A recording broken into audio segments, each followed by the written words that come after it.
Jangan double magang. Seriusan sih. Tapi itu seriusan, sumpah. Seriusan.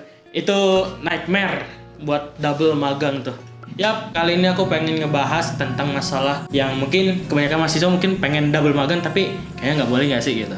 Nggak boleh double magang. Yang dimana sebenarnya double magang ini nggak berlaku buat anak-anak magang dong ya, tapi lebih berlaku juga mungkin buat para pekerja di sana, mungkin full time, mungkin ada juga yang part time. Ya mungkin part time masih boleh double gitu ya, cuma kayak magang atau full time, apalagi full time tuh ya jangan dulu full time tapi double. Misalnya kalian contoh full time-nya di perusahaan A terus full time-nya di perusahaan B gitu. Sebenarnya boleh-boleh aja kalau mau double magang, boleh sebenarnya, cuma tergantung preferensi masing-masing gitu. Ya kalau sanggup silahkan, kalau nggak sanggup ya udah gitu. Jadi di sini aku kayak pengen ngebahas nih, kayak kalau double magang itu kayak sebenarnya nggak boleh tahu. Mungkin yang udah pernah magang pasti nyadar nggak kalau misalnya kan biasanya kan kalau kayak keterima magang ada surat tanda tangan kontrak tuh biasanya kayak, atau offering letter gitu, yang dimana biasanya mungkin ada poin yang dimana kalau kalian nggak boleh magang di tempat lain atau hal-hal kegiatan semacam itu, yang dimana itu merupakan hal terlarang dalam kontrak gitu. Jadi ya bisa dibilang double magang ini tergantung perusahaan. Kalau misalnya nggak boleh ya nggak boleh. Kalau misalnya nggak ada poinnya itu mungkin bisa saja secara tersirat ada. Cuma mungkin emang ada perusahaan yang memberikan, oh kalau mau magang sini bisa juga sekalian magang gitu. Cuma tergantung dengan tanggung jawab kalian. Nah di sini aku bakal ngasih sih alasan-alasan kenapa kalian nggak boleh double magang. Alasan pertama kenapa nggak boleh double magang yaitu yang pertama karena rahasia perusahaan.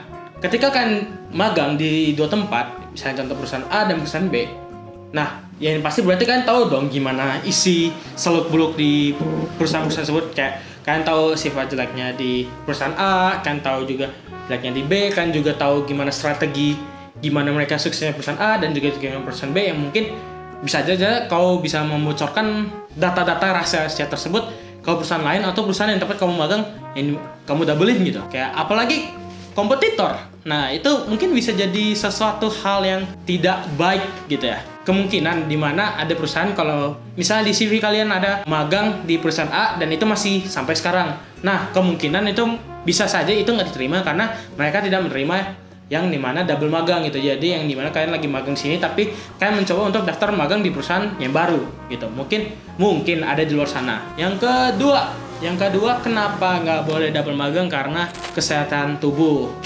Bayangin kalau kalian double magang tapi dua-duanya WFO ya, bayangin bisa nggak? Mungkin kage bushi no jutsu atau bala dua atau segala macam ya, itu tergantung kalian sih. Cuma ya emang ada sih orang yang bisa ngebelah diri gitu. Bayangin kalau dua WFO kan nggak bisa jadinya gitu.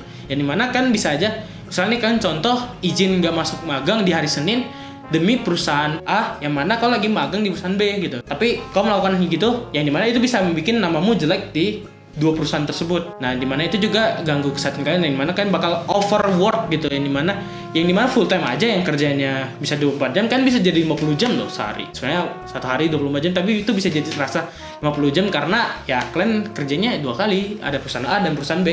Jadi itu nggak baik gitu. Nah, aku punya solusi sih buat kalian yang double magang gitu. Buat kalian apalagi yang kalau udah mau lulus ya mending full time nggak sih? Gaji magang kan rata-rata itu 30% dari full time. Contoh full time-nya dapat 8 juta. Kemungkinan berarti kan magang 2,4. Kalau kalian double mungkin 4,8 juta. Yang mana yang full time saja 8 juta. Mending full time nggak sih gitu? Mending full time lah daripada double magang kan kayak capek. Jadi ya udah, mungkin itu buat yang udah mau lulus gitu ya. Cuma buat yang masih semester muda, yang masih kuliah gitu, mungkin semester 4, semester 5, ya aku saranin jangan double magang ya. Magang di satu tempat aja, tapi kalian bisa magang dengan potensi yang tinggi dan punya konsisten yang tinggi, dimana kalian bisa memberikan skill kalian kepada perusahaan itu bisa lebih maksimal, dan itu bisa bikin perusahaan kalian suka sama kalian. Itu mungkin solusi dari saya. Sekian dan sampai jumpa di video selanjutnya.